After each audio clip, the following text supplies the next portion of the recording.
Commandez en Chine, d'où vous êtes en République démocratique du Congo. Recevez en un temps record vos produits et engins grâce à Amelo Logistique.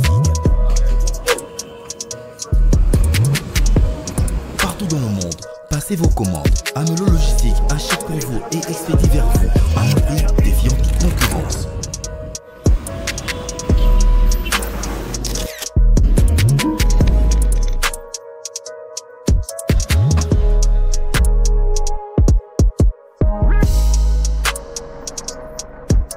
Amelo Logistique, sûr, fiable et sécurisé.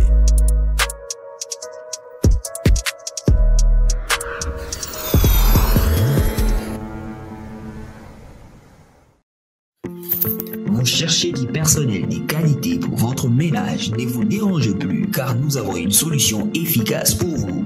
Romaelis SARL met à votre disposition des femmes de ménage, des nounous, des chauffeurs, des lavandiers, des jardiniers, ainsi que de cuisiniers compétents et professionnels prêts à vous servir. Nous sommes une société existante depuis maintenant plusieurs années et nous avons acquis une expérience exceptionnelle, d'où l'exécution de nos tâches avec le maximum de professionnalisme. Pour un service fiable à la hauteur de vos attentes, contactez-nous dès maintenant par appel ou WhatsApp au plus 243 812 388 151. Suivez-nous sur les réseaux sociaux Romaelis SARL et visitez notre site web www.romaelissarl.net. Romaelis SARL simplifie votre quotidien avec un personnel à proximité.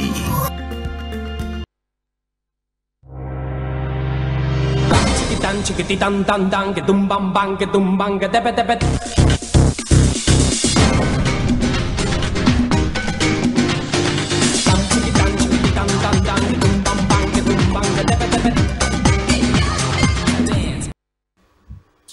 Mesdames et messieurs, bonsoir et bienvenue à ce nouveau numéro de votre émission Plateau d'honneur. Vous savez très bien que ici, nous prenons le sujet d'actualité, que ça soit politique ou culturel, nous le mettons sur la table et nous invitons des invités de taille pour décrypter, analyser sur le fait, sur l'actualité, ce qui ronge la société. Et c'est un réel plaisir de produire ces nouveaux numéros et un grand merci à cette équipe technique qui permet que le show se passe super bien. Je vois grâce et la coordination de cette émission aujourd'hui est coordonnée par celle qu'on appelle Kim Mbombo, à qui je salue depuis là où elle est en train de travailler. Je suis en face de moi avec monsieur Hervé Kalonji qui nous vient tout droit du Haut-Katanga. C'est un Congolais de père et de mère. Hein. Avec lui, on va parler de beaucoup de choses. Alors, les amis, j'aimerais bien que vous restez connectés. Vous êtes en train de nous suivre de l'autre côté du Haut-Katanga, à Kisangani, à Kinshasa, de l'autre côté du Congo central et nos amis de la diaspora,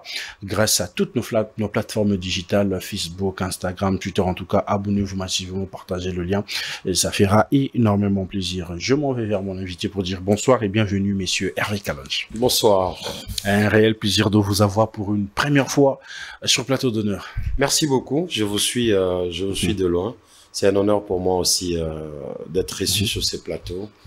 Merci et salut à tous ceux-là qui nous suivent.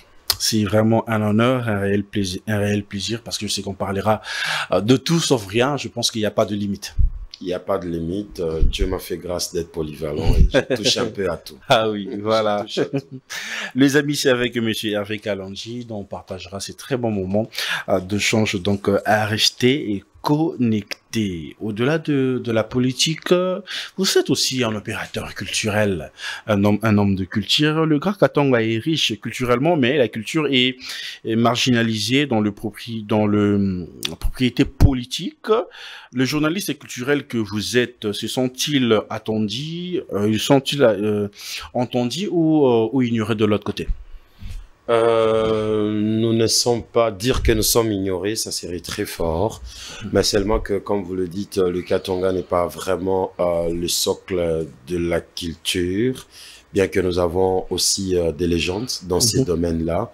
Il y a eu quand même des artistes qui ont beaucoup travaillé, Il y a des opérateurs culturels, il y a des journalistes, des mécènes, des producteurs qui ont fourni beaucoup d'efforts pour que la culture katongaise soit bien entendue. De l'histoire, déjà, vous pouvez vous rappeler de ces grands hommes, Mwenda Baeke, qui a inspiré beaucoup de gens, beaucoup de guitaristes d'ailleurs. Tous les musiciens, tout musicien qui se respecte dans ces pays doit connaître Mwenda Baeke, qui est pratiquement le père de la musique dans cette province. Du côté théâtre, humour, on a connu aussi Mofankolo, qui a commencé cette carrière depuis 1950. Il a aussi fait les beaux temps. Malheureusement, il est déjà parti, paix à son âme. Mais aujourd'hui, nous avons quand même des artistes aujourd'hui, parce que vous savez, lorsqu'on parle de la culture, de la musique ou de la comédie, on fait référence à Kinshasa, parce que très souvent, c'est le centre. C'est les centres, il y a des grandes stars, il y a des gens qui ont convaincu le monde entier. Voilà, les artistes ont aussi misé dans leur travail, ils ont ciblé Kinshasa. Aujourd'hui, nous avons beaucoup d'artistes qui se font entendre au niveau de la capitale. Quand je circule un peu dans certaines discothèques, dans certaines fêtes ici dans la capitale, et que je peux écouter une chanson de R.J. Kanyera, une chanson de Agressivo, de Lomanix, de M. Joey, ça fait quand même une fierté comparativement à l'époque où dans notre milieu, on pouvait écouter que la musique tanzanienne, sud-africaine, la musique zambienne, mais les artistes ont beaucoup fourni les efforts et ils ont porté l'étendard tout haut. Et alors, le Haut-Katanga ou les Katanga en général s'est fait sentir même au-delà de la RDC. Nous avons aussi une fierté qui est Herman Amissi, que vous connaissez très bien. Sûr que oui. Quelqu'un qui vient fraîchement de Lubumbashi, où il a beaucoup évolué, il a convaincu la RDC, il a convaincu l'Afrique et pourquoi pas le monde. Donc aujourd'hui, je suis fier de dire que nous nous faisons entendre, bien qu'on ne peut pas se comparer du coup ou directement à la capitale Kinshasa, mais nous avons quand même des stars dans la culture katongaise. Vous avez quand même des stars dans la culture. Vous êtes un homme de culture. Je souhaiterais aussi vous poser cette question, avoir un peu votre analyse sur ces points-là. Qu'est-ce qui fait en sorte que aujourd'hui, même de l'autre côté du Haut-Katanga, il y a des artistes qui s'en sortent très bien, mais il faut seulement venir à Kinshasa pour se confirmer? Comme on venait de le dire, Kinshasa, c'est le centre. Kinshasa, c'est la capitale. Vous comprenez? Toute les choses se passent à Kinshasa. Les grandes décisions, c'est à Kinshasa. Le président de la République, il est à Kinshasa. Les institutions sont à Kinshasa. Et ben donc, Kinshasa a une avance sur beaucoup des villes de la République démocratique du Congo. L'avance administrativement, l'avance au niveau aussi de de nombre de la population, l'avance sur les débuts de certaines choses. Eh ben, aujourd'hui, lorsqu'un artiste veut se mesurer ou veut se confirmer, il va vous dire que, ben voilà, je suis beaucoup écouté à Kinshasa, je suis sollicité à Kinshasa.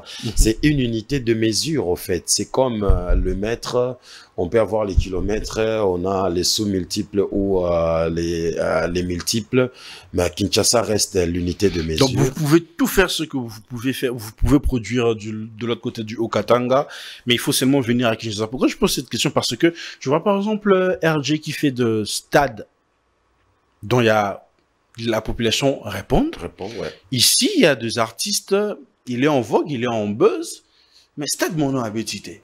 Mais tu vas voir un RJ Kanyera, au-delà de tout ce qu'il fait comme il produit comme succès, comme résultat de l'autre côté, au moins, il doit toujours venir se mesurer. Non, mais écoutez, avant de se confirmer à Kinshasa, ils ont d'abord commencé par se confirmer à Lubumbashi. Vous savez, le peuple Luchois, il n'est pas comme les Kinois. Pour être accepté à Lubumbashi, c'est un travail, c'est beaucoup de difficultés. Il faut beaucoup travailler pour convaincre le Luchois.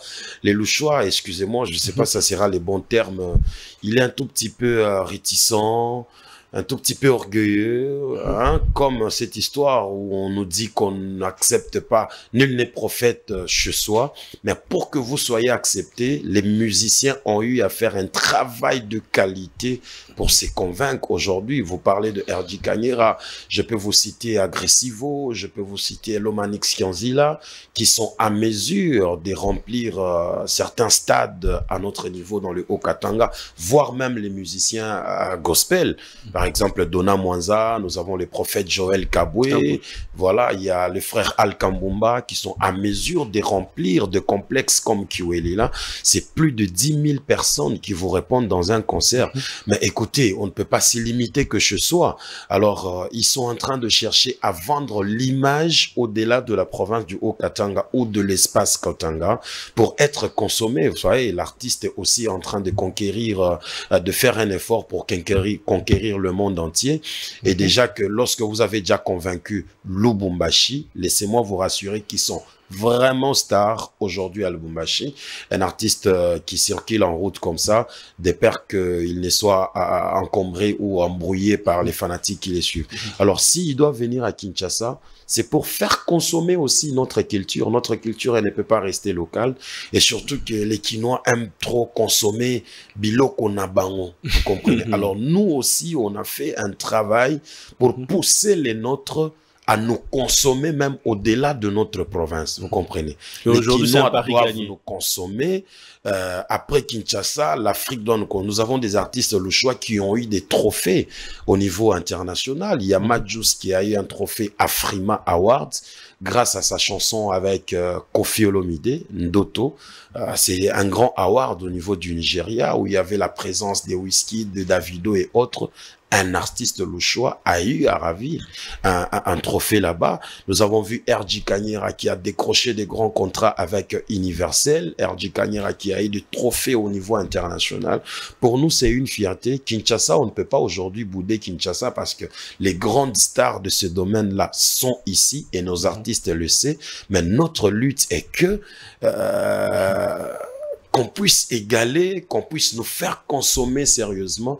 Lorsque, je l'ai dit ici, lorsque j'entre par exemple dans un bar ou dans une fête ici, il y a 3, 5, 6 chansons de Louchois qui jouent et généralement les Kinois ne savent même pas qu'il s'agit de Louchois qui chantent et pensent peut-être que c'est une musique qui vient de l'Afrique du Sud ou d'ailleurs ou de la Tanzanie, mais c'est de Louchois qui font danser les Kinois ici. Donc les Kinois sont d'accord avec certains de nos artistes. Il y a des artistes qu'on est en train de booker ici à Kinshasa. Il y a les garçons comme DJ PDZN.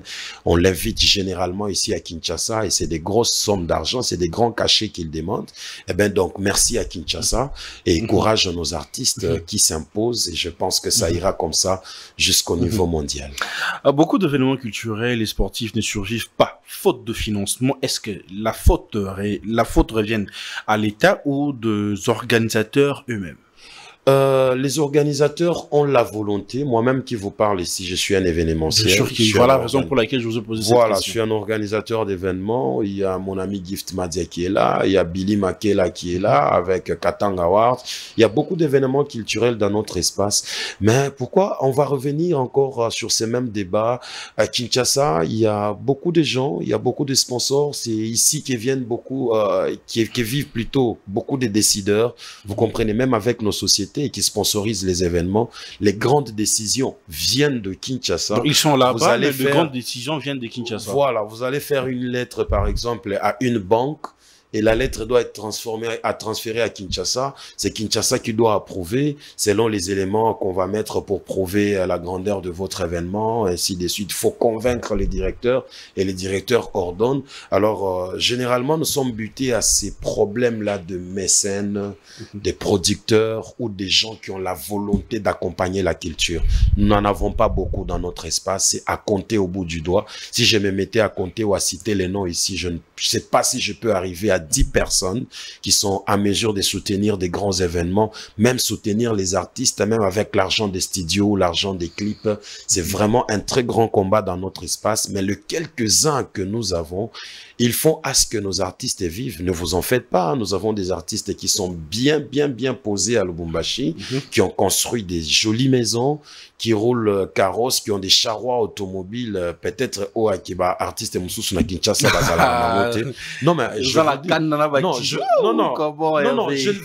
ne veux pas entrer. Mais il y a des stars qui vivent bien aussi ici. Je ne veux pas faire de polémique. Il y a beaucoup d'artistes ici, Bazana Bakombo, mais qui est encore locataire, au Kotina Garage Nae, Mutuka Moko. Mais aujourd'hui, si je te prends par la main, je t'amène par exemple chez Serge Manseba. C'est un artiste comédien. Vous comprenez? Azana Palais Nae Mini Villa. Il a un charroi, pas plus de 4 véhicules dans sa parcelle. Et puis, quel véhicule? Tu comprends? L'artiste est comme Agressivo. Un charroi automobile, sa propre maison qu'il a construit avec l'argent de la musique. Le RJ Cagnera, les Pisson, c'est des artistes qui vivent mieux. Donc, une façon de dire que le musicien au bord émergé à Kinshasa, c'est seulement le succès, le renom, mais en réalité, côté finance, il y a un souci. Côté finance, oui, la plupart n'ont pas des finances stables ici à Kinshasa. Donc ils vendent du rêve. Ebele, Bakosa Abisso. Je ne veux pas. Ouais, la plupart nous vendent le rêve, comme vous le dites. Je ne veux pas ici entrer dans leur vie. Bon, les artistes n'ont pas généralement des vies privées, mais Ebele, yo yebi, yo zakinois, la plupart des ceux qui n'a tunio autant il combien d'artistes au bazar n'a pas parlé n'a bango pena que artistes avant n'arracher à locataire à Tonga Yemoko. C'est peut-être les grands noms là, autant il a JB, autant il a Fali, autant il a Kofi. Mais avec la nouvelle génération, c'est pas le cas. Avec la nouvelle génération, la plupart bazan na appartement à Banini tout ça na yebité ceux qui bazo tonga un jour topé si bango chance, mais au niveau de Lubumbashi, malgré que toza na ba pré-traité parce que Kinshasa c'est le seul na lobby toza na ba pré-traité comparativement à Kinshasa. Non, mais pour l'instant, Binonde n'a besoin gagner terrain voilà. Non, na yebisio na Lubumbashi bazali mais basé belete. Mais au muke bazawana basala ka eloko malonga. Toza na mutu lokola Mike Makemangoy. Un mécène pendant plusieurs décennies, vous comprenez, pendant plus de 20 ans, il soutient les artistes. Mais aussi le puissant Cheikh Malangi aussi qui soutient le musicien Cheikh Malangi. Plein d'amour, plein de bonne volonté, de soutenir, d'accompagner les artistes. Et puis il donne je suis de loin, mais je suis de loin, mais je vois combien Cheikh Malangi est en train de s'investir pour la nouvelle génération. Je me dis waouh. Je venais d'organiser les 20 ans de carrière de l'artiste comédien Serge Monseba et les parrains de cet événement, c'était Cheikh Malangi. C'était pas un financement de moindre. On a pu appeler les artistes qui sont venus de la Côte d'Ivoire, de Kinshasa, de partout, sponsorisés, accompagnés par Cheikh Malangi. C'est des grosses sommes. Mais par rapport à Kombo Toyo Kakana Kinshasa, vous comprenez, la grandeur de la capitale, Batwa Mbongo au Bazali na Kinshasa, mécène au Bazalakana Mboka, producteur au Bazana, politicien qui mine les Bazana Mboka, comparativement à Lubumbashi, Lubumbashi est à moissé. Na émission na kotangela yo 10 personnes te oyo kenpenda ke bazo soutenir domaine wana, vous comprenez. Il y a aussi du côté Kolwezi les mécènes qui se sont impliqués, qui soutiennent les artistes. Il y a par exemple Doudou Kinkela 1212 qui soutient aussi très bien les artistes locaux. Il y a GG Moulolo. GG Moulolo, Moutagif Madia. Voilà, wana kutu na émission Migolo a fâché ma bazo pesa artiste bakar ba. Il y a za puissant. Madia gift ebisenga bemza ki ma GG Moulolo mais bon. En tout cas, c'est un monsieur très bien. Batouana va komiko botamana Lubumbashi. Ça nous donne du poids et ça nous donne la fierté parce que, par exemple, à l'époque, on pouvait commencer à rêver, genre, bon, après Lubumbashi, je dois travailler à Kin, parce que Kinshasa, c'est la capitale, c'est là où il y a des grandes personnalités. Mais on a constaté que même en étant à Lubumbashi, on peut travailler et se faire écouter, même par les gens de Kin. Et donc, rien à envier avec Kin, en fait. Rien à envier avec Kinshasa. À Lubumbashi, on est à l'aise, on n'a pas trop d'embouteillage, il n'y a pas beaucoup de chaleur. Et voilà, l'épée des prêtres que nous avons, Bazana, Bazo Songabiso, honorable Yannick Lumbongoy, Mathurin Chananga, Bazali, Pichizonde, Bazali, et les artistes ou la culture vit avec ses moyens, mais comparativement, ou bien vis-à-vis de l'État, parce que vous avez aussi soulevé le problème du gouvernement, ce n'est pas aussi facile. Les ministères de la culture n'ont pas de gros budgets pour accompagner les artistes, mais nous sentons quand même quelque part qu'il y a la volonté, avec les gouverneurs Jacques Yaboula Katwe, qui est près des culturels. À chaque fois qu'il y a les événements, les artistes sont invités pour agrémenter. Quelqu'un qui a un événement, il introduit sa lettre de demande d'accompagnement. On le soutient avec l'argent, il y a un accompagnement comme ça. Nous avons senti quand même qu'avec le gouverneur actuel, Jacques Yaboula Katwe, il y a cette volonté-là de faire et d'approcher les culturels. Et nous parions et nous espérons, avec la lutte que nous menons, que notre culture sera encore menée au plus haut niveau de ce monde. Hervé, vous couvrez des événements, mais vous couvrez des événements, mais souvent le bilan sont négatifs. On dit corruption, mauvaise organisation, détournement de sponsors. Osez-vous dénoncer aussi ces failles? Corruption, détournement, je sais pas qu'est-ce que ça veut dire. Nous organisons les événements. Un sponsor vient à Pessiombongo organiser événement et tu organises ton événement. Tu dois aussi bouffer derrière cet événement. Dès que tu réalises toutes les tâches, le reste d'argent, ça te permet de bouffer, toi et toute l'équipe, pour être rémunéré ou motivé. Donc, il n'y a pas de bilan négatif généralement avec nos organisations à Lubumbashi. Lorsque vous avez des grands invités comme Michel Gou, que vous invitez à Lubumbashi, et il commence à vous appeler pour demander s'il y a un prochain événement. Donc, il est parti satisfait. Il y a des musiciens ou des artistes quinois qui sont généralement invités à Lubumbashi. Lorsqu'ils viennent, je ne sais pas s'il y a un artiste qui peut passer sur votre plateau pour dire qu'il a été au moins une fois déçu à Lubumbashi par rapport à que Foutier Caché n'a été ou bien organisation Izalaki Mabe. Des failles, ça ne manque jamais. Mais écoutez, c'est la qualité dans l'organisation des événements à notre niveau. Vous avez l'événement comme Katanga Awards.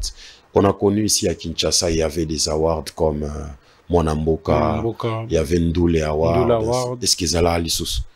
Mais aujourd'hui, nous avons Katanga Award qui est à sa 13e édition, si je ne m'abuse.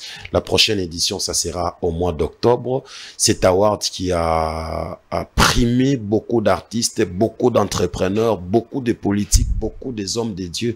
Et lorsque je vais faire un effort pour que M. Billy Makela vous réserve une invitation, venez voir la qualité de cette organisation, la décoration, la qualité des invités. Et c'est les droits d'entrée à $100 ou à $200 américains. Les gens répondent, c'est une salle pleine de plus de 500 personnes. C'est très propre. En tout cas, son souci est que Elowana est comme à niveau national. Et Mokola Rosaba occasion, on a commis ça au niveau national. Vous verrez que non, au Katanga, il y a des gens qui savent faire au lieu à Batumisu Sobate que la Bisobando Tonaba. Les Gras Katanga est une mosaïque de peuples et traditions. Comment définir aujourd'hui l'identité culturelle katangaise? Aujourd'hui, identifier ou définir l'identité culturelle, ici, je parlais de grands noms de la culture dans notre milieu. Il y a Jean Bosco Mwendawa Bayeke, qui avait une façon exceptionnelle de jouer à sa guitare. J'ai fait une émission une fois avec le poète Lutumba Simaro qui faisait référence à Jean Bosco Mwendawa Bayeke. Il a copié beaucoup des rythmes de ces messieurs-là et il nous a laissé une identité, il nous a laissé une originalité. Quelqu'un m'aurait appris qu'en Allemagne, dans une école de musique, on étudie les rythmes de Jean Bosco Mwendawa Bayeke.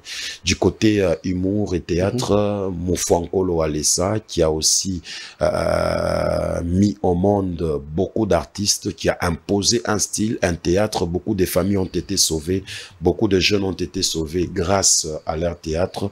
Alors, la culture katangaise, elle est généralement très différente de celle qu'on apprend ailleurs, ou parce que je suis à Kinshasa, je dois toujours faire comparaison à la ville de Kinshasa. C'est moins de bêtises, c'est moins de polémiques, c'est moins de problèmes entre artistes. Nos artistes, ils sont là, ils sont apaisés. De petits clashs ne manquent jamais, de petites polémiques ne manquent jamais, mais nous sommes dans un climat apaisé. Donc, notre culture est très bien identifiée, très bien vendue dans différents coins du monde. Mais est-ce que existe-t-il une politique claire de protection du patrimoine culturel dans le Grand Katanga? Non, c'est un problème général. C'est un problème général. Nous avons cette histoire de la Sokoda qui existe aussi au niveau de la province. Je sens quand même qu'il y a la volonté. On a vu dernièrement, il y a pratiquement 3 mois, les artistes qui ont été, comment on appelle? On a payé les artistes ou on a subventionné? C'est quoi les termes qu'il faut? Donc, les artistes qui ont souscrit à la SOCODA sont généralement invités et touchent quelque chose de cette organisation. Mais dire qu'il y a un mécanisme ou quelque chose pour protéger les patrimoines culturels de notre province, il n'y a pas. Il n'y a jamais eu cette politique. D'ailleurs, nous avons même initié une démarche l'autre fois avec le gouverneur de la province. Ça allait être ça même ma question. Voilà. De l'autre côté de la culture, vous voilà, pensez pour qu'ils puissent nous construire même un studio, un espace culturel où les artistes doivent commencer à se réunir, faire des échanges culturels, enregistrer leur son, les salles des spectacles. Je pense qu'on va nous remettre la salle Mutakawa Bilomba, là où il y avait les parlements provinciaux, parce qu'on a construit un nouveau bâtiment du Parlement. C'était une salle plutôt des spectacles, des culturels, que les parlements occupaient.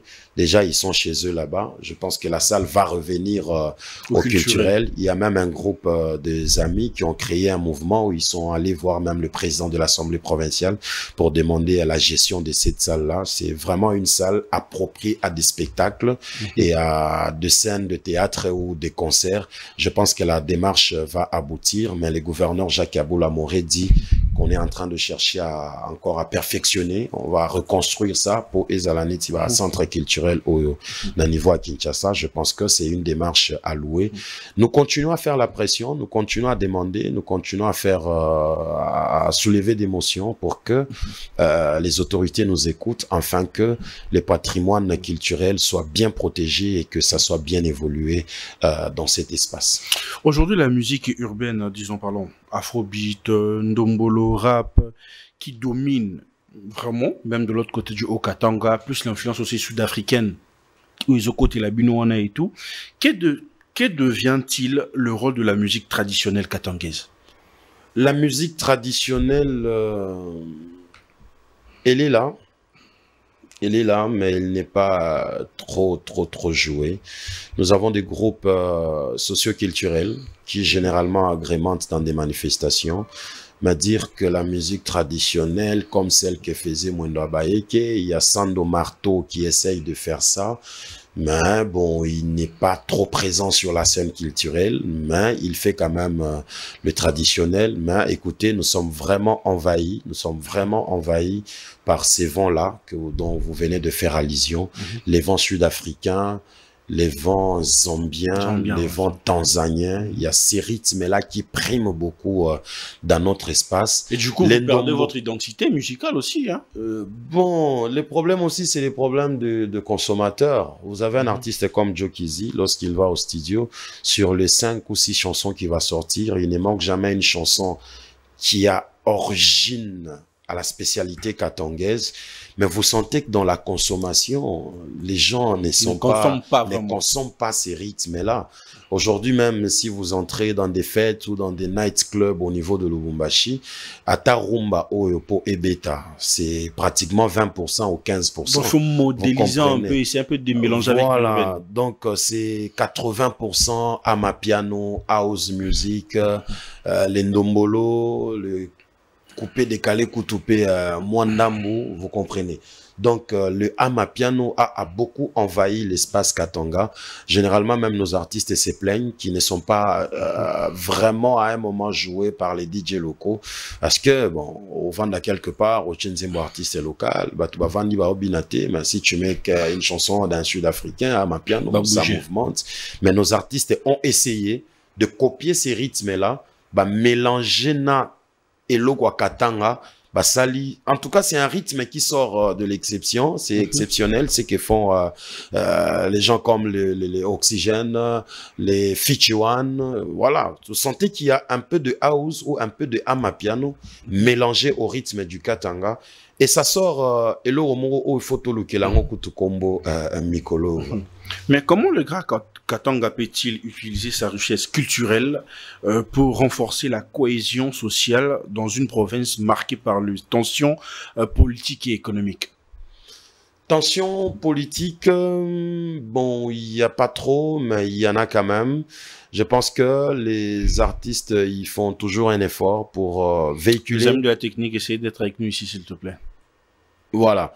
Donc, les artistes essayent de véhiculer des messages d'épée. les messages de sensibilisation, la cohésion nationale, les vivre ensemble. C'est la plus grande lutte que nous avons. Généralement, il y a des rencontres, les artistes qui se réunissent pour faire des chansons afin de mettre le peuple ensemble, prêcher la cohésion. Les artistes y répondent toujours favorables à cet appel. Et nous sentons quand même que depuis un temps, on vit en paix, les artistes sont écoutés. Il y a des chansons, par exemple, pour lutte contre l'insécurité. Il y a des chansons pour la lutte contre les tribalismes.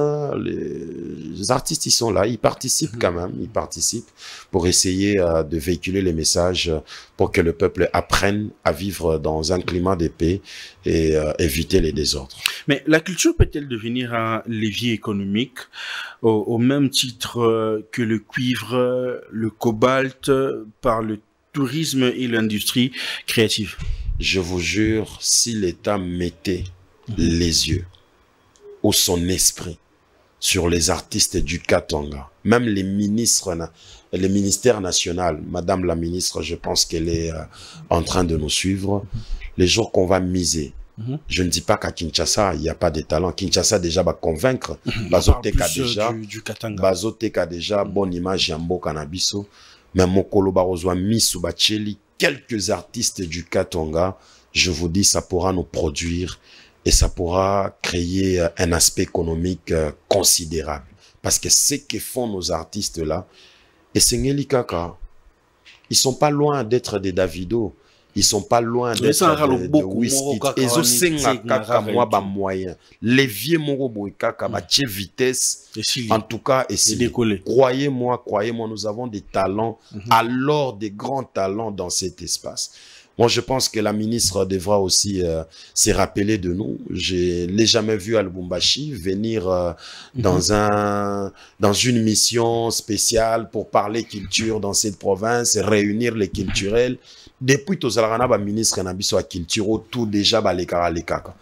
Tout le monde a un ministre Moussous Bayaka, le ministre des Finances il vient, le ministre de l'économie il vient, le ministre de l'Intérieur il vient, mais le ministre de la Culture, jamais comme on a na Okatanga qui. Il y a déjà appelé directement à Madame voilà, Madame Yewana Aye na Okatanga, elle est à Lubumbashi, elle réunit les culturels, elle écoute les culturels, c'est quoi le problème que vous avez ici, c'est quoi, non, tout le monde a aucune mission. Peut-être à Koya, na délégation à chef de l'État, délégation à Kingandi, na manifestation à Kingandi. Mais une mission spéciale à ta dirkab nae, à ta délégation à ministère nae, qui est quitté localement pour voir comment ça se passe, comment les artistes se retrouvent, comment ils se comportent, comment vit la culture dans cet espace. Non, tout le monde a bien qu'on ait une division de la culture qui est là et qui cherche aussi à sensibiliser les artistes à s'identifier, à avoir des cartes, ainsi de suite. Mais qu'on sente quand même la volonté au niveau national que notre culture aussi est considérée quelque part. Ça fera. Aujourd'hui, Tozan Abarti, c'est le quoi, Marco Mbayabou. Vous avez suivi cet humoriste qui a fait rire le président de la République et sa femme et toutes les autorités qui étaient à l'édition des Excellencias. Marco Mbayabou, il est de Lubumbashi. Donc, Herman Amis, il est de Lubumbashi. Il fait rire, il convainc. Eh ben, excusez-moi, les autorités doivent comprendre que nous avons aussi des talents. Lubumbashi, c'est la deuxième ville de la République démocratique du Congo. Alors, nous méritons aussi une certaine place au niveau de cette république. Mais en tant qu'homme des cultures, Hervé, quel avenir pour la culture katangaise dans 10 ans? Un très bon avenir. Bopé Sabiso Lissousso taba 5 ans liboso awa. En tout cas, on n'aura rien à envier. Déjà que Bazo convaincre, ils sont bookés pratiquement toutes les semaines ici. Ils sont bookés partout en Afrique. Ils partent en Europe. R.J. Kanier a fait une tournée en Europe. Il a fait une tournée en Afrique. Il y a, voilà, Bopé Sabiso chance, te convaincre déjà Congo, to komiko bundasiko, to kende, na niveau africain, na niveau mondial. Donnez-nous la chance. Il y a un très bon avenir avec la culture. Aussi longtemps que Babiso Torozala, ba Gift Madia, ba Eric Smalto, ba 3 fois Chi, ba Mike Makema, ba Shekem Malonji, je pense que Torocha Lissousou pour Makasi pour que culture na biso. et le Bonaparte. Je l'ai très bien introduit, je l'ai très bien martelé au début de notre introduction et tout, que nous allons pas seulement parler de la culture, mais on va essayer aussi de toucher la politique tout petit peu, essayer un peu de parler. Hervé, toi tu es de l'autre côté du Katanga, du Congo Katanga. Jacques Yaboula, absent de sa province depuis plusieurs semaines, et qu'est-ce qui relève ces silences autour de son indisponibilité prolongée? Vraiment, surtout prolongée. Je veux ici parler de l'instabilité des institutions, qui n'est pas une bonne chose pour le moment que nous sommes en train de traverser dans notre pays. Jacques Yaboula, c'est le seul gouverneur qui a travaillé le premier mandat. Il est passé dans le deuxième mandat. Il est dans la vision du chef de l'État. Il soutient. Il a été élu maire plusieurs fois meilleur élève de Félix Antoine Tshisekedi. Donc, tout ce qu'il fait dans cet espace, les gens peuvent bien le voir et ça témoigne. Après une sortie médiatique, c'était une marche qu'il avait organisée dans un meeting. Il a dit des choses que les gens n'ont pas bien digérées. Et du coup, on a vu un télégramme du VPM qui l'est convoqué à Kinshasa. Bon, il avait répondu par une absence parce qu'il était malade, selon les justifications. Et juste après, il a répondu. Il est présentement ici à Kinshasa depuis quelques semaines, comme vous venez de le dire.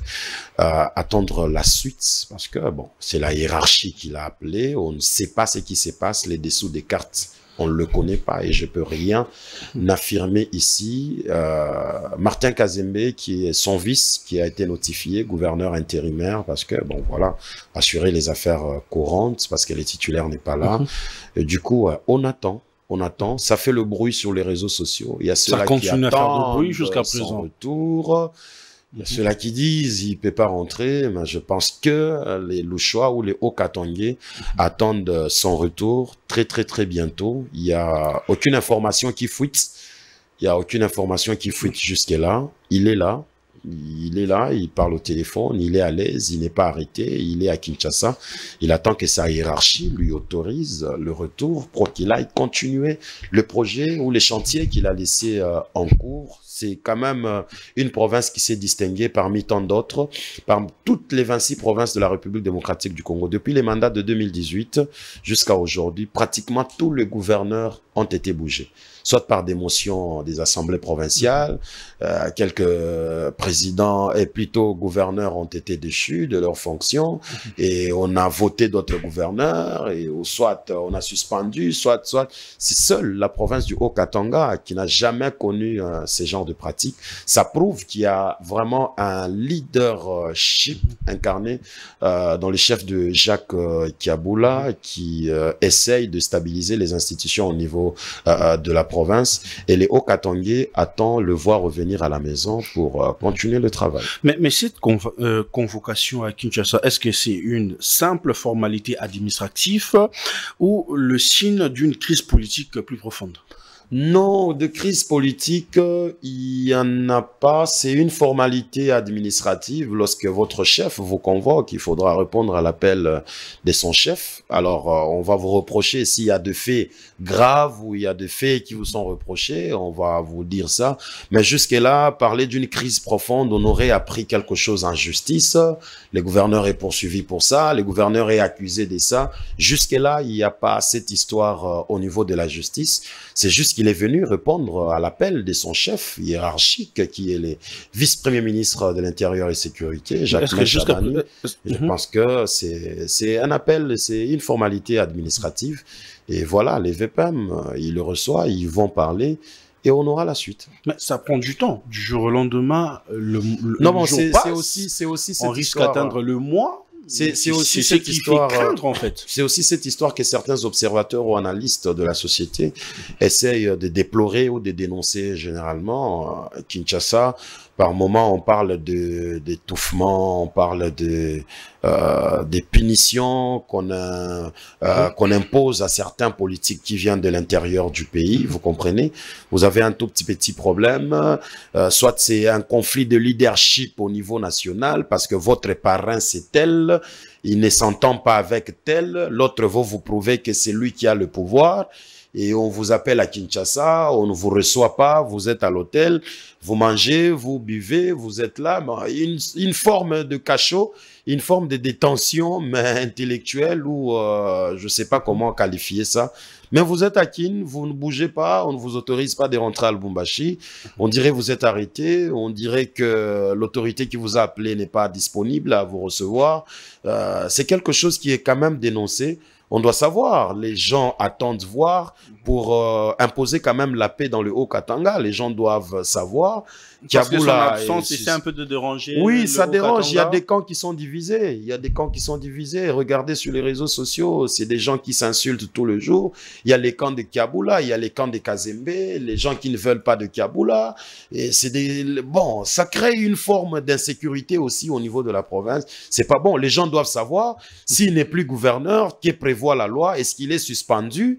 Est-ce qu'il doit démissionner? Est-ce qu'on va lui imposer une démission? Est-ce qu'il doit rentrer? Les gens doivent être fixés quand même, parce que lorsqu'on doit parler déjà de 21 ou 22 jours à Kinshasa, c'est quand même beaucoup. Et bon, du coup, les gens ne sont pas fixés. C'est le même problème que nous sommes en train de vivre aussi au niveau de la mairie. Je ne sais pas si vous avez prévu aussi ces points-là. Donc, le Haut-Katanga aujourd'hui, les gouvernorats, la mairie de Lubumbashi, c'est un peu un désordre observé et orchestré par une certaine catégorie de personnes, et ça ne fait pas la beauté. Hein. Le Katanga, ou bien le Haut-Katanga, c'est une province calme, à part la criminalité urbaine ou l'insécurité qu'on peut vivre de temps à autre, mais c'est quand même une ville calme, où il faut beau vivre. Mais aujourd'hui, si on doit voir les combattants, les jeunes qui s'insultent, qui doivent s'affronter, parce que les camps sont divisés, et les autorités de Kinshasa, ils sont là, ils doivent nous aider à mettre de l'ordre, afin que la paix règne dans notre ville. Aujourd'hui, dans la ville de Lubumbashi, nous avons bon, pour la petite histoire, Martin Kazembe Choula, Joyce Tunda, nommé par ordonnance de la République, par l'ordonnance du président de la République, maire titulaire et maire adjointe. Les élections arrivent. Martin Kazembe postule comme candidat vice-gouverneur. Vous comprenez. Joyce Tunda postule comme députée provinciale. Elle passe députée, elle cède son siège à son suppléant. Martin Kazembe passe comme vice-gouverneur de Jacques Kiaboula. Automatiquement, Joyce Tunda a commencé à assurer les affaires courantes ou l'intérim du maire de la ville parce qu'il y avait vacances. Vous comprenez? Martin Kazembe, qui était maire titulaire, est parti comme vice-gouverneur. Joyce Tunda, qui était adjointe, elle a assuré l'intérim à la tête de la mairie de Lubumbashi. Quelques mois plus tard, au moment où cette dame s'était déjà engagée à travailler, on a vu plusieurs réformes, on a vu plusieurs efforts fournis au niveau de Lubumbashi, notamment dans l'insalubrité, la lutte contre l'insalubrité, la lutte contre l'insécurité, la lutte contre la présence des motards au centre-ville de Lubumbashi, les systèmes de bus ou des chauffeurs qui créent des parkings, ça et là, elle a lutté, elle a initié même des projets pour construire de nouveaux parkings, ainsi de suite. On a senti la volonté et le dynamisme dans le chef de cette femme qui jouait l'intérim. La loi prévoit qu'on puisse nommer un maire de la ville par le président de la République, soit passer par les élections. La CENI, d'ailleurs, s'était déjà prononcée dernièrement. Elle a fixé une période pour l'organisation des élections municipales. Alors, en attendant que la CENI puisse organiser les élections, Joyce Tunda était là comme intérimaire. Quelques mois plus tard, on voit un arrêté ministériel qui nomme Patrick Kafwimbi comme maire intérimaire de Lubumbashi. Au moment où il y avait une ordonnance en cours, qui n'avait pas encore été abrogé, mais on nomme un maire intérimaire à la tête de la ville de Lubumbashi. Et aujourd'hui, ça fait les désordres. même aujourd'hui où on est en train de faire cette émission, il y a eu un désordre au niveau de l'hôtel de ville de Lubumbashi parce que Joyce Tunda devait accéder à son bureau. Il a rencontré des conseillers communaux qui se sont sentis boudés ou quoi. Ça a créé un désordre, ça a créé beaucoup de bruit. Et nous vivons dans ce désordre-là au niveau de Lubumbashi et personne n'en parle, aucune autorité n'en parle. Joyce Tunda qui a vu le Conseil d'État qui lui a réhabilité comme maire intérimaire, suspendant l'arrêté du vice-premier ministre. Donc, elle s'est dit, comme le Conseil d'État m'a réhabilité, automatiquement, je dois reprendre mon travail.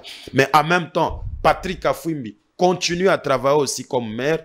Du coup, on ne sait pas se situer au niveau de la ville de Lubumbashi. Et tout ça revient aux autorités au niveau national de mettre la paix. On est déjà en train de nous signaler que nous sommes presque à la fin. Mais autre chose à faire Lualaba. Dossier arrestation de plusieurs personnes par l'autorité provinciale du Lualaba. Quelle est votre lecture? Qui sont-ils réellement? Il s'agit d'une société de gardiennage. Congo Astral Company, CAC en sigle, appartenant à un Congolais du nom de Yannick Lumbu, député national honoraire, élu de Lubumbashi. Il a créé cette entreprise depuis 2013, où il engage des jeunes Congolais qui font les gardiennages, et les messieurs ont un contrat ou des contrats avec des sociétés minières. Vous comprenez? Lui, il ne couvre pas trop les domiciles privés, il est dans les entreprises minières. Qu'est-ce qui s'est passé? Il a un contrat avec la société KCC. KCC, c'est dans le Lualaba. Le siège social de CAC, c'est à Lubumbashi et aussi à Kolwezi. Depuis le mois de janvier, il travaille avec KCC. L'entreprise lui demande de renforcer les équipes. Nous avons une équipe des agents de CAC, mais comme les sites deviennent de plus en plus grands, on a besoin de 400 agents. On fait appel à la société. CAC lance un recrutement au niveau du Lualaba, où ils sont arrivés à pratiquement 80 personnes de Lualaba, les habitants du Lualaba. Et comme l'entreprise avait donné un délai de 10 jours à CAC pour lui fournir un nouveau effectif, on a fait recours aux agents de Lubumbashi qui n'étaient pas affectés dans des sites. Vous comprenez? Il y a plus de 300 personnes qui sont venues de Lubumbashi. Ils se sont retrouvés à Kolwezi pour être déployés dans les sites de KCC. Ils étaient logés dans un guest house, très bien, en attendant le déploiement. Ils sont arrivés jeudi, ils devaient être déployés dans les sites lundi. Le ministre provincial de l'Intérieur reçoit les informations selon lesquelles il y a beaucoup de gens en tenue et aussi avec des effets de la police. Ils sont quelque part, c'est un mouvement suspect. Le ministre est très vigilant, comme il a fait. Il prend ses services les dimanches, il descend sur les lieux. On met la main pour inspecter, directement mettre la main sur toutes ces personnes, sur plus de 400 personnes. On les a arrêtés et transférés quelque part où ils sont jusqu'à aujourd'hui. Donc, selon les ministres, comment ils sont regroupés là-bas? Ils viennent d'autres provinces, ils sont des CAC, pourquoi ils viennent d'autres provinces? Et aussi, on doit enquêter pourquoi ils portent les équipements anti-émeutes qui ne sont pas autorisés selon les ministres. Mais sont-ils des agents de gardiennage vraiment? Ils sont les agents de CAC, ils ont de contrats signés avec CAC, agents enregistrés chez CAC pour aller travailler à KCC. Ce sont des Congolais très bien identifiés. Mais pourquoi la présence dérange les autorités provinciales? La présence dérange parce que selon les ministres, ils n'avaient pas l'autorisation de porter la tenue anti-émeute. Mais l'autorisation est là du ministère national de l'Intérieur autorisant les éléments de CAC à porter les habits ou bien les équipements anti-émeutes. Pourquoi? Qu'est-ce qui se passe dans le Lualaba? Vous avez un site minier comme KCC, Kamoa, ainsi de suite. Il y a des creuseurs qui viennent voler les minéraux là-bas illégalement, au-delà de carrières artisanales qui existent, et ils viennent voler les minéraux dans les concessions privées. Alors, les sociétés ont besoin des agents de la sécurité pour protéger les sites afin qu'on ne vienne pas voler. Alors, quand les creuseurs viennent comme ça, ils ne viennent pas main vide. Ils sont munis de pierres, ils ont des machettes, ils ont des bêches. Il y a même des gens blessés, des agents de CAC qui ont vu été des images blessés l'autre fois. C'est ce qui avait motivé la société de demander une attestation d'homologation au niveau du ministère national de l'Intérieur pour que les agents soient protégés. Les casques, les vestes anti-émettes, les boucliers, à chaque fois que les trésors viennent avec un jet de pierre, que les agents soient sécurisés et bien protégés. Selon les ministres, ils n'étaient pas autorisés. Mais le document est là attestant que ces jeunes-là doivent se protéger avec ces équipements-là. Vous comprenez? Et autre chose qui dérange, pourquoi ils viennent d'une autre province? Ils devaient être recrutés au niveau du Lualaba. Dans tout ça, selon les enquêtes que moi j'ai menées comme investigateur, nous apprenons que c'est un conflit d'intérêts, c'est une jalousie. Donc, vous le prenez pour un complot un complot, oui, un acharnement pour faire tomber l'entreprise CAC, que CAC perde le contrat au niveau de KCC au profit d'une autre société nouvellement créée dans le Lualaba. C'est ce qui est vrai et c'est ça même les dessous des cartes. Mais Yannick Lumbo, plus de 12 ans en train de travailler dans ces domaines-là, expérimenté, il donne du travail à plus de 3000 employés. Imaginez-vous, bien payé chaque mois, avec des familles qui reçoivent des ravitaillements, avec des soins médicaux. Aujourd'hui, combattre cette société pour que la société tombe, tous ces gens-là vont rentrer au chômage. Ça serait aussi combattre le président de la République, parce que vous l'avez suivi moi, avec moi. Le président, l'autre fois en Europe, il avait parlé de l'emploi au niveau de la République. L'État congolais n'était pas en mesure de donner l'emploi à tout le monde, mais les entrepreneurs congolais doivent créer les entreprises et donner les emplois aux gens. Nous sommes à la fin, monsieur Hervé, mais qu'est-ce que vous attendez des autorités centrales? Non, les autorités centrales doivent intervenir parce que ces gens-là croupissent au cachot. Ça fait 8 ou 9 jours aujourd'hui qu'ils croupissent au cachot. Ils ont des familles, c'est à la veille de la rentrée scolaire, vous comprenez. Les femmes et les enfants, j'ai beaucoup de vidéos ici que je peux vous transmettre. C'est des femmes qui pleurent tous les jours. Ces gens-là, ils ne mangent pas, ils ne se lavent pas. Il fait très froid au Lualaba au moment où je vous parle. Généralement, ils arrivent même à 9 ou 8 degrés. Vous comprenez? Mais ces jeunes-là, ils dorment à même le sol, ils ne mangent pas bien, la plupart sont déjà malades et détenus dans ces cachots-là. Moi, je pense que les autorités doivent intervenir parce que cette société a tous les documents qui attestent et qui autorisent cette société à fonctionner en République démocratique du Congo. Et ces jeunes, il y a même une commission qui était venue de Kinshasa pour enquêter et identifier tous ces jeunes-là. On n'a pas arrêté quelqu'un avec une arme, on n'a pas arrêté quelqu'un avec une identité douteuse. Eh bien, je pense qu'ils feront rapport au ministre de l'Intérieur et la solution doit sortir aujourd'hui ou demain pour que ces jeunes soient libérés et qu'ils aillent travailler là où les partenaires les attendent. Merci, monsieur Hervé Kalonji. C'était un réel plaisir de partager avec vous ces très bons moments de changer et mettre surtout la lumière sur cette affaire qui est en train de faire ravage de l'autre côté de Lualaba. Et je crois fortement que les autorités nous ont suivis parce qu'il y a deux parties qu'on va essayer un peu de partager sur les réseaux sociaux pour essayer vraiment de faire bouger la ligne de choses. Vos impressions, votre mot de la fin. Merci beaucoup, c'est un plaisir pour moi. Merci de m'avoir offert ces plateaux d'honneur. Beaucoup de courage à vous, vous faites bien votre travail et il n'y a pas d'autre mot à dire à part saluer tous ceux-là qui nous ont suivis. Merci. Merci beaucoup. Mesdames et messieurs, nous sommes à la fin de cet entretien. C'était un réel plaisir de partager ces très bons moments d'échange avec monsieur Hervé Kalonji. On a eu vraiment beaucoup d'éclaircissements sur la situation de ce qui se passe de l'autre côté du Haut-Katanga. Et vraiment, sur cette affaire, nous sommes en train d'interpeller vraiment les autorités qui ont vraiment la mobilité de faire bouger la ligne de choses sur cette affaire en tout cas. Et voilà, et ça l'a vraiment bien makashi parce que quand Batebele boye bazaba père de famille classe Zobana, on est en train de se poser la question basina bango bana bango comment bazo sala et surtout que moi j'étais alors là ba ngamu na kurata osala ta ba heure libanda ti munokozo kauka malili. Mais pensez-vous maintenant sur la période où yelanga ba père de famille sans quoi manger, sans quoi mettre dans la bouche, et ils sont pas prisonniers quand même, ils sont pas prisonniers quand même, ils sont pas criminels, donc il faut vraiment mettre de la lumière là-dessus et voilà. Donc, ça fera énormément plaisir. Merci à cette équipe technique qui a permis que les choses puissent bien se passer. Et vous nous avez suivis aussi sur toutes nos plateformes digitales. Et vous nous avez suivis aussi sur Congo Buzz Télévision. Quant à moi, les amis, je vous dis bye bye. On se retrouve à un prochain numéro. Merci. Chiquitan, chiquititan, tan, tan, que tumban, ban, que tumban, que tepe, tepe.